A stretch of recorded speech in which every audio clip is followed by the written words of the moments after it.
Terms, terms, terms. It's easy to get lost in terminology, and this is nowhere more true than when we're talking about spirituality. Nowadays, you can see YouTubes on the spirituality of sports, food and spirituality, atheist spirituality, and even Christian spirituality. And that brings us to our question. Just what is Christian spirituality?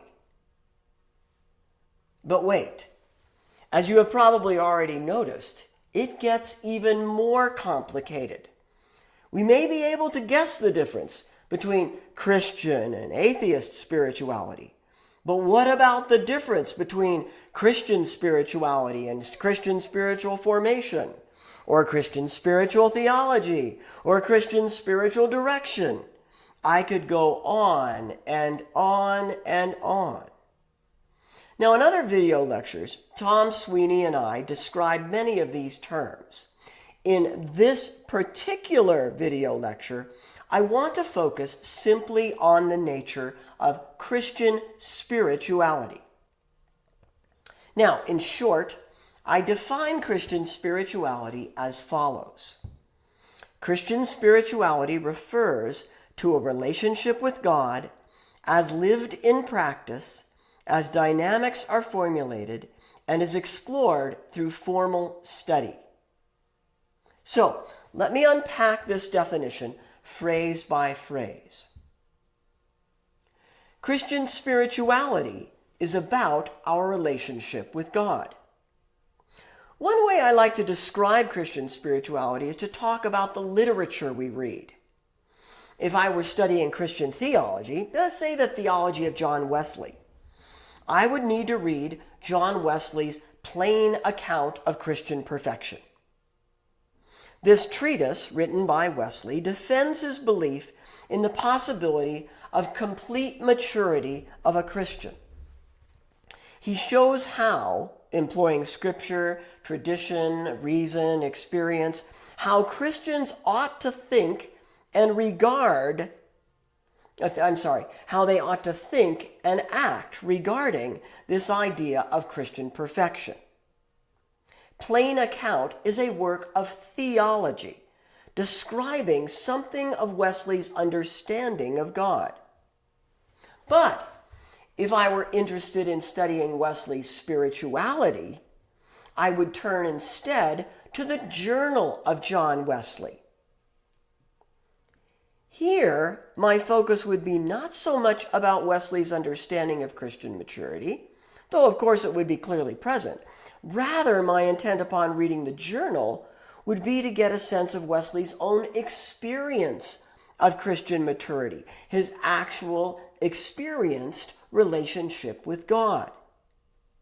Thus, to simplify, whereas Christian theology deals with our understanding of God, and whereas Christian discipleship, for example, examines our practice of the Christian faith, Christian spirituality explores our lived relationship with God in experience. Now, scholars often use a threefold framework to describe what Christian spirituality is all about. We can look at Christian spirituality in terms of three different levels. At the level of practice, we speak of spirituality as actually living out in experience a relationship with God. For example, we might say, my spirituality has been really nourished by the time that I've spent quietly reading my Bible. My spirituality has been nourished. We could also speak of the spirituality of groups of people, like when we might describe how large gatherings can bring a sense of the presence of God to a community. All of this is spirituality in practice. Now, at the level of dynamics, for lack of a better word, we say that Christian spirituality is the formulation of a particular way of navigating how relationship with God works. The formulation of a particular way of navigating how relationship with God works. Different groups of people over the centuries have developed different characteristic ways of living out their relationship with God. And we use the term spirituality as a way of describing those different ways. Thus, we might say that Lutheran spirituality emphasizes the role of faith in God's finished work on the cross, Christ's finished work on the cross. Franciscan spirituality is sensitive to the value of voluntary poverty. Charismatic spirituality leans into the ministry of the Holy Spirit. That's the level of what I call dynamics. Finally, at the level of academic discipline, the phrase Christian spirituality is used to describe that academic field of study that formally explores spirituality at any of the other two levels. Just as we might talk about the discipline of sociology, and it systematically studies the way that human beings and human groups naturally interact with each other, so Christian spirituality examines the ways that Christians ordinarily experience relationship with God.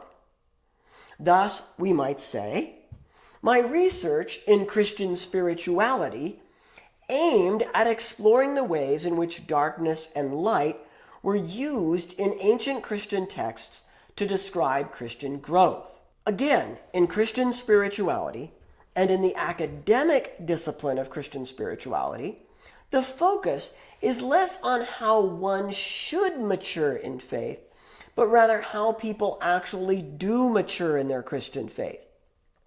Spirituality is thus less prescriptive and more descriptive. Okay? So, there you have it. Christian spirituality refers to a relationship with God as lived in practice, as dynamics are formulated, and as explored through formal study. Students of Christian spirituality are interested in our experience of relationship with God through Christ, as lived in history and among the church today. Christian spirituality complements the pursuits of Christian spiritual theology and Christian spiritual formation by providing attention to the simple is of the Christian faith. This is how people live faith in Christ. But I think Christian spirituality, without Christian spiritual theology or Christian spiritual formation, is an is without a what could be.